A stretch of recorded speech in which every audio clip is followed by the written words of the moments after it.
This presentation is going to focus on the section of classroom management. We could start with a definition of classroom management as being the skill of organising the class, individual students within that class, and what takes place within the class. Perhaps one of the most important resources for achieving these things is you. And in terms of you, there are a number of things that you can use to help with the classroom management, and they include, though they're not limited to, the use of your eyes, the use of your voice, and the use of gesture. So let's take each of these in turn and see how they can be used to help with the management of the classroom. So starting with our eyes, first of all, the eyes can be used in a number of ways, and they can certainly be used to hold attention. The eyes can be used to show when something is correct. And the eyes can also be used to give encouragement to students and indeed to dissuade. Moving on to the voice itself will change naturally depending upon what you're doing in the classroom. And we should be careful that when using our voice that we enunciate every single word very clearly. In the same way that we write on the board in the form of print, we should try to speak very slowly and very clearly, making each sound as we pronounce those words. Another thing, it is very important that you only use language that is at the level of the students that you're teaching. In the same way as we're talking about enunciating every word, if your language is above the level of your students, then that perfect diction is going to be a waste of time. And perhaps the final thing that we could say here with the use of the voice is that the voice itself is going to change naturally depending upon what you're doing. So the stress and intonation when giving instructions is probably going to be different to when you're giving praise and feedback to your students. Finally, we have the use of gesture. Gesture has a number of uses within the classroom, and some of the major ones would include to reduce the teacher talk time. So the use of gesture instead of actually saying something. Gesture can also be used to add to or convey meaning. Other uses may include the use of gesture to add visual interest. And perhaps finally here we can use the use of gesture to actually increase or decrease the pace of the class. So the use of the eyes, the use of the voice, and the use of gesture are all very useful tools for managing the classroom process. Our next consideration is going to be how we actually group our students. And there are perhaps 3 types of grouping arrangement that we can consider, and within those we'll have a look at the potential positive and negatives of those particular arrangements. So firstly, what arrangements can we use? We could arrange our group as a whole class, so all of their activities will be done as a whole class. They could be working as individuals, and the final grouping arrangement we'll consider is that of small groups or indeed the use of pair work. So for each of these types of arrangement, what are the potential positive and negatives with that type of arrangement? For the whole class, certainly one of the main positive features is that it gives that class a sense of belonging. Secondly, the whole group can interact with each other. And perhaps the final benefit that we'll put here is, as a whole class, it's actually good for classroom control. There are some potential drawbacks, however, to having this type of arrangement. Obviously, one of the first things is that it can reduce the opportunity for student talk time because all of the class are working together.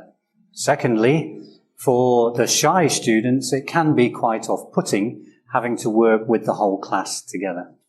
And perhaps finally here, whilst it is good for classroom control, then it is more difficult having the whole class working together to actually manage the activities. And due to some of these potential negative reasons, what we often try to do is to arrange the class in a different way, for example, as individuals. What are the potential advantages of arranging the class in this way? Well, it does allow the teacher to respond to individual students. If the class are working as individuals anyway, then if someone has a particular question, by the teacher talking with them on a one-to-one basis, they're not going to disturb everyone else, whereas they would if they were working as a whole class. Another thing that it will do is allow the student to become more self-reliant.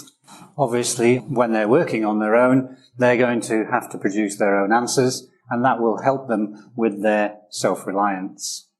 Some potential drawbacks, however, to this particular type of arrangement, obviously if they're working as individuals, then there's very little chance for student-student interaction. And again, as with the idea of the shy students, when they're working on their own, they need to be producing their own answers, and this can create more pressure on the students. Obviously, if they're working in a group or they're working as pairs, then those answers that they create are due to two people, and that takes a little bit of pressure off, whereas working as individuals, that extra pressure is there to create those answers. So perhaps onto the final arrangement that's used most often within EFL classrooms is the use of pair work. The potential benefits of using pair work are many, but we'll just note a couple. The first thing that it will do is massively increase the opportunity for student talk time, so that as the activity is taking place, if they're working in a pair, they can pass ideas backwards and forwards between each other. And this creates a much safer environment for the student to work in. There are some potential negatives also for working in pairs, and the first, perhaps most obvious one, is that they may not actually get on with their partner. And this will obviously reduce all the potential benefits if they're not particularly willing to talk to each other. Throughout the use of any activity and the ways in which they're grouped, we should pay attention to using the students' names, and we'll go on to have a look at that now. It is very important that wherever we're doing an activity, that we use the students' names wherever possible when we're asking for feedback and so on and so forth. There are a number of benefits to using the students' names, and they can include helping to actually organise the class itself, certainly to acknowledge when a student has given a correct answer and so forth, to indicate who should respond. Rather than just asking a general question to the whole class, by using the names we can ask an individual to respond to that particular question. One point to note here is that if you are going to ask an individual student, it is very useful if you put their name at the end of the question. This is useful because if you start with their name, then all of the other students know that you're not going to be asking them, whereas if you leave the name until the end of the question, everyone at least will have the chance to think about the answer in case you actually call upon them. So moving on from the use of their names, the use of your eyes and voice and gesture, what about the actual classroom arrangement itself? The dynamics of classroom interaction is often dictated by the arrangement of the classroom itself, and the way in which the classroom is arranged could depend upon a number of factors, and they might include things such as the age of the students. So for example, we're unlikely to have the same arrangement for adult learners as we would have for young learners.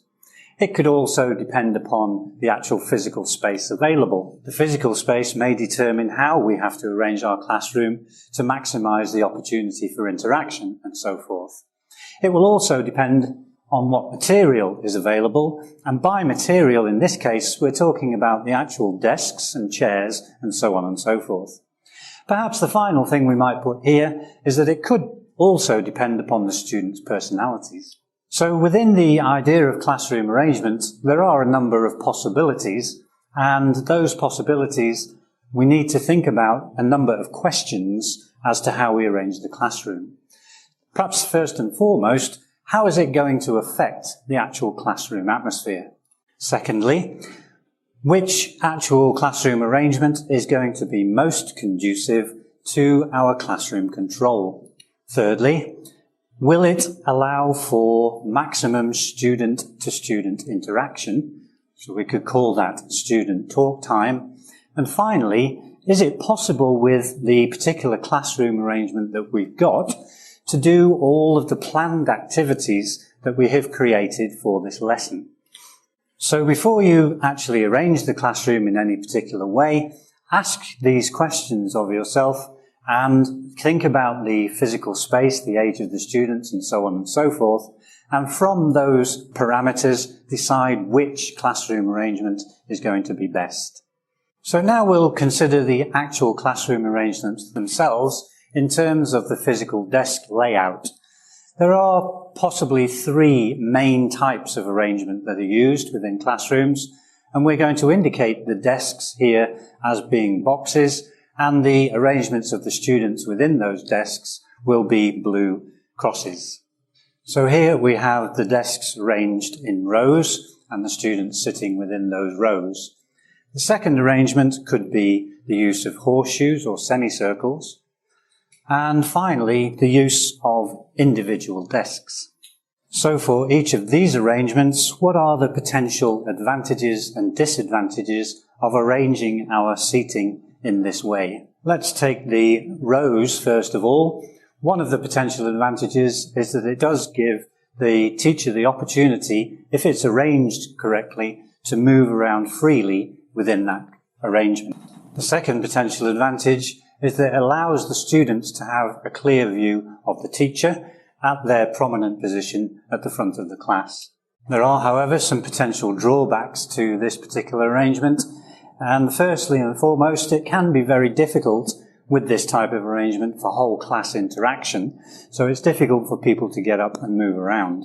Secondly, it has a very formal feel to it, and whilst this might be okay in certain situations, if we're doing communicative activities, we don't want that formal feel because it will reduce the opportunity for students to talk to each other. So one potential way of getting around this is to use the actual horseshoes, and some of the advantages of this system is that the teacher appears less dominant within that horseshoe arrangement, and secondly, with the horseshoe, it's very easy to arrange pair work. There are some potential disadvantages, however, to this particular arrangement.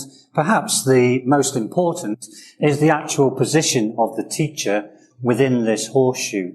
If the teacher moves inside the horseshoe, then some of our students will actually be behind us, and therefore they will not be able to see our mouth when we are speaking. They will lose a lot of information by not being able to see our mouths. So one of the major disadvantages is that the position of the teacher becomes very important and not moving into that horseshoe. So our final arrangement then is the individual desks, and the potential advantages here is that it's easy to give individual attention by just working with one student at one desk, and you're not going to disturb the person next to them. And the second potential advantage is that if you are giving a didactic teaching lesson, so you're explaining information, this particular arrangement is very useful for that system. So it's good for a lecture type situation. There are some disadvantages to this particular arrangement, and possibly the first one is that it's difficult to maintain eye contact with all your students. And finally here, it's quite difficult to get student-student interaction with this particular arrangement. So it's quite important that we think about our classroom arrangement and the potential advantages and disadvantages of arranging in any particular way. So far then, we've talked about the use of the eyes, the use of voice, and the use of gesture to help with manage the classroom.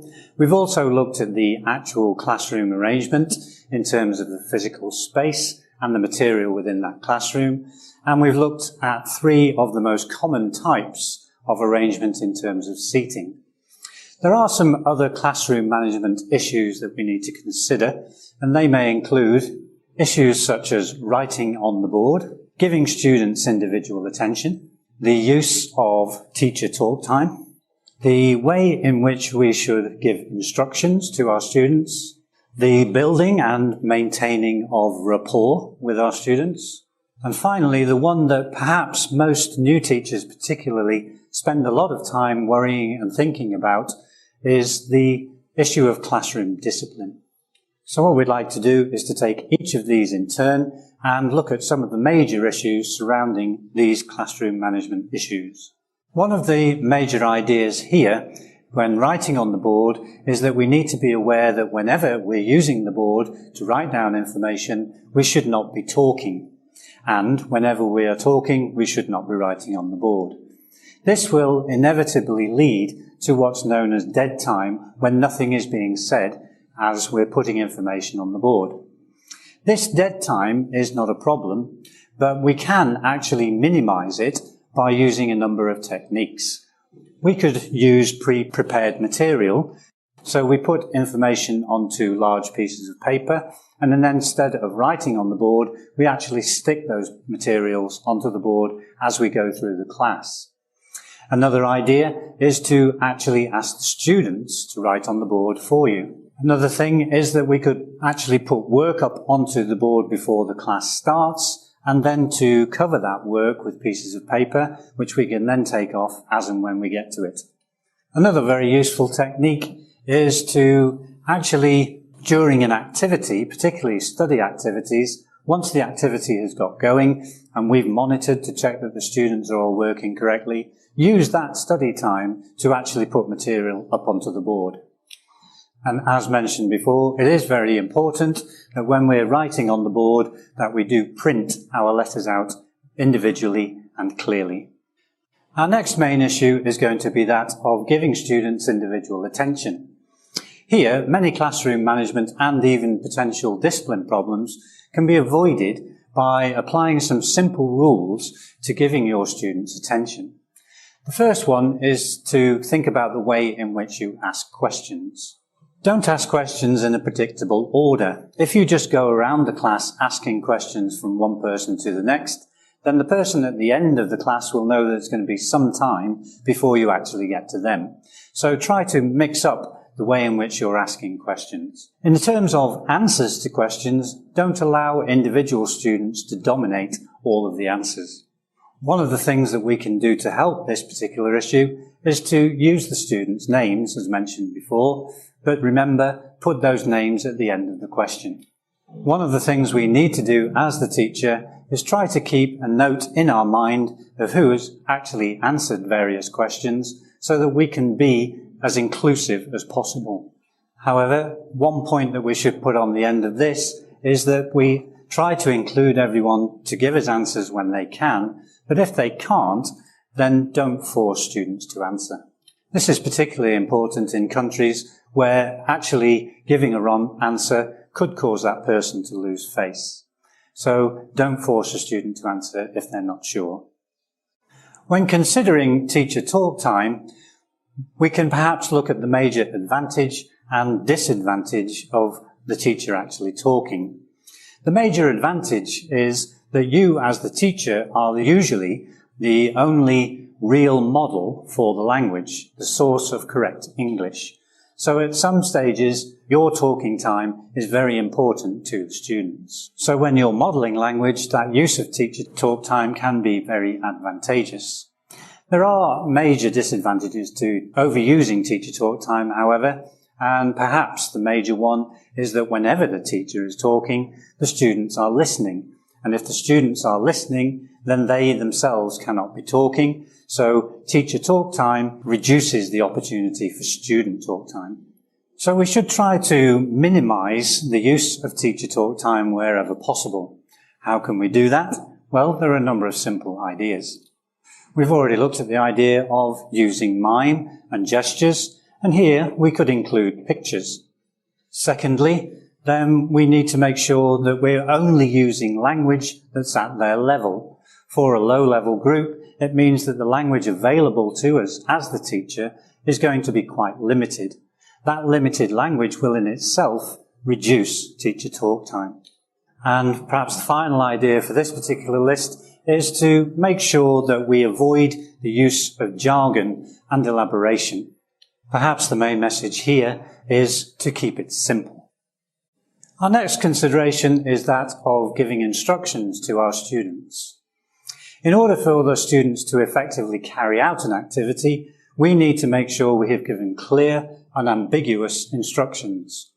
It's also very important to check that the students understand the activity before you start. If you've done that work correctly, then the teacher shouldn't need to say anything once an activity has started, because the students are very clear about what they're supposed to be doing. So some ideas when giving instructions. As we've mentioned, use simple language. Secondly, rather than trying to explain an activity, then do a demonstration which is visual. Thirdly, try to use wherever possible common words that come up within every activity. These would be things like look, listen, your partner, think, and so on and so forth. So instead of continually changing the way you try to describe an activity, if we use these common terms such as look and listen, use them as often as possible for as many activities as we can, then those instructions will become clearer to the students as time goes on. Final thing here, we need to be very sure that the students have understood our instructions, and we can't rely on questions such as do you understand? Quite often they will say yes, whether they do or not. So in order to check that the students understand the instructions, ask them what they're going to do.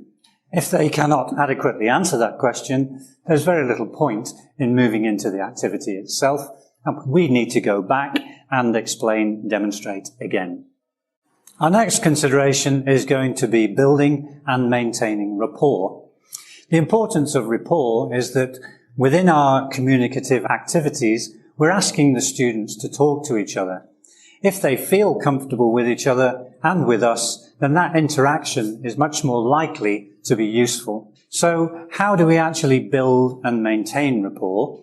Well, it's easiest if we consider two stages of the course itself, what we can do at the start of the course and what we can do throughout the course to help build and maintain that rapport. So at the start of the course, it's very useful if we ask the students to create a name card and to make that name card visible to everyone. Secondly, we need to try to do some ice-breaking activities that will allow the students to interact with each other and perhaps give a little bit of information about themselves. Once we move into the course itself, there are a number of techniques that we can use to help maintain that rapport so that students are comfortable with each other when doing communicative activities. So throughout the course, use pair work as often as possible, or indeed small group work that allows for interaction to take place whenever possible. Don't let single students dominate. Thirdly, allowing students to correct each other will often help to maintain the rapport within the class. And perhaps finally here, try to personalize all activities wherever possible.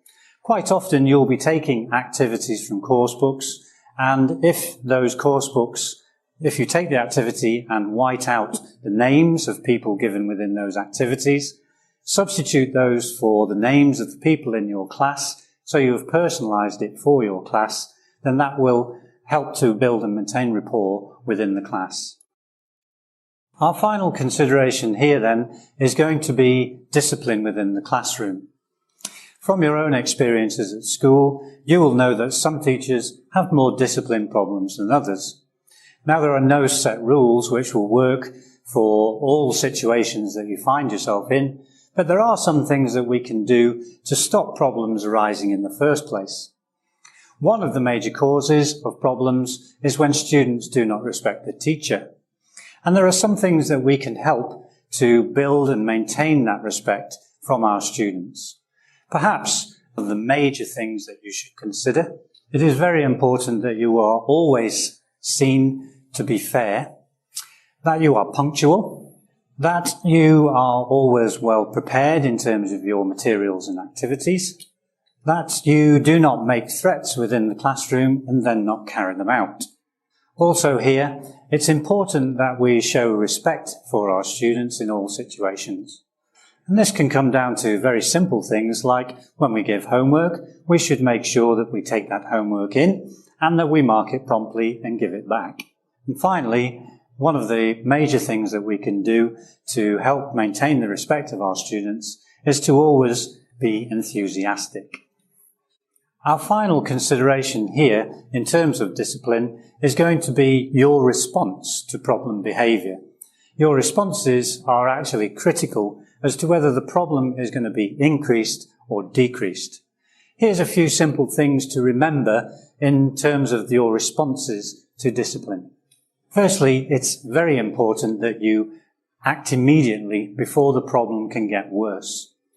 Obviously, people's ideas of discipline problems will be different in terms of their severity and so on and so forth, but wherever possible, we should try to use non-verbal techniques first. If, for example, two students are talking to each other while you are talking, then just stop. Look at those people who are talking, and it's very unlikely that they're going to continue to do so. So without saying anything, using non-verbal techniques, we can avoid this type of behaviour. Next, it is very, very important that you always keep calm and that you never shout. From your own experience, you're probably aware that there's very little to be gained by shouting. Make sure also that you keep within the school discipline code. Make yourself aware of what that discipline code actually says, so that any responses you have to discipline problems, you're not yourself moving outside the actual discipline code of the school or language centre. Perhaps finally here, what we might say is, although it can sometimes be difficult, try wherever possible to use humour to dissipate discipline problems. It would be very nice if we could just give a list of things that you would need to do in order for you to never have any discipline problems in your career, but that list does not exist. Most of your responses to discipline problems will be learnt over time. You will find out what works and what does not work.